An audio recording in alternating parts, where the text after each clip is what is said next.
Everyone wants to be smart, everyone wants to be intelligent, and everyone wants to learn faster and retain more information. But being smart isn't as good as it sounds, because it comes with multiple drawbacks that no one talks about. I've always been one of the smartest people in my school, and I know this might sound kind of arrogant, but I graduated with the best grades in my class, got second place in the Olympiad of Informatics, and consistently outperformed everyone in math contests. I was able to get the best grades without ever studying, because I understood most concepts the first time I heard them. All of this sounds great on paper, and you probably wish you could be smart too.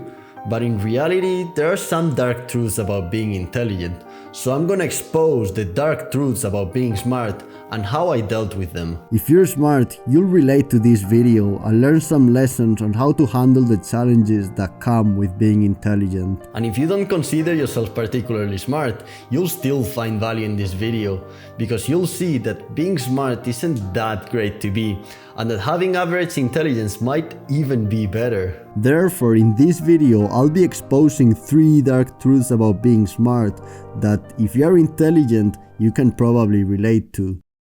Number 1. You are very lonely. I've always struggled to make friends. Since I was a child, I spent most of my time alone because I had very few friends. This was mainly because I was shy and because my interests were different from those of the people around me. I was shy because I was insecure. And I was insecure because I overthought everything before speaking. You know when your parents tell you to think before you speak?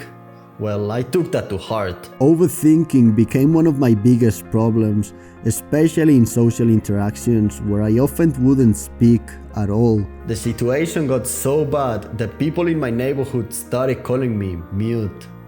They asked if the nickname bothered me, and I said no, even though it did. So I was the mute guy for a few years until I moved to a new neighborhood. But overthinking wasn't the only reason I struggled to make friends. My interests were also a big factor. In school, my classmates only talked about football and girls. I always thought, who cares about who wins this football match or about this girl? But because I didn't want to be lonely, I played football with them, even though I sucked at it and I hated it. I was always the goalkeeper because no one else wanted the role, and since I was the worst on the team, I had to accept it. As before, I pretended not to mind being the goalkeeper, but in reality, I hated it. Not because the role itself, but because the low status it symbolized. When I got older, I started playing video games, which solved this problem temporarily since I now had an interest in common with others. So I started to make friends, and for the first time in my life, I wasn't lonely. But after a few years, I realized that I had just traded one problem for another. Sure, I had friends, but I was wasting my time playing video games. Eventually, I decided to quit video games and left all the friends I had made during that period. Nowadays I have no friends, but that's no longer an issue because I've learned how to enjoy spending time alone. So if you can relate to having difficulties making friends, the best advice I can give you is to learn how to enjoy your time alone and to avoid replacing it with another problem like video games. Number 2. Most things are boring. I really only enjoy activities that are truly challenging, but here's the catch.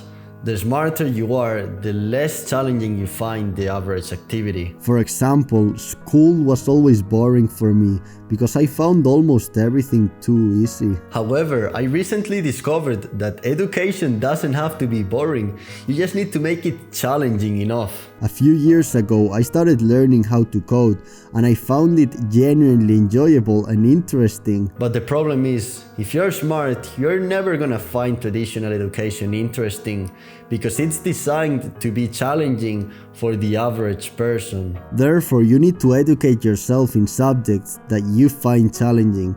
For me, everything related to math, physics, and programming is interesting and challenging. You can use these subjects as guidelines, but you need to find what challenges you. I also find most social activities boring, like partying, watching sports, going to concerts, or shopping, which has also contributed to my difficulties in making friends.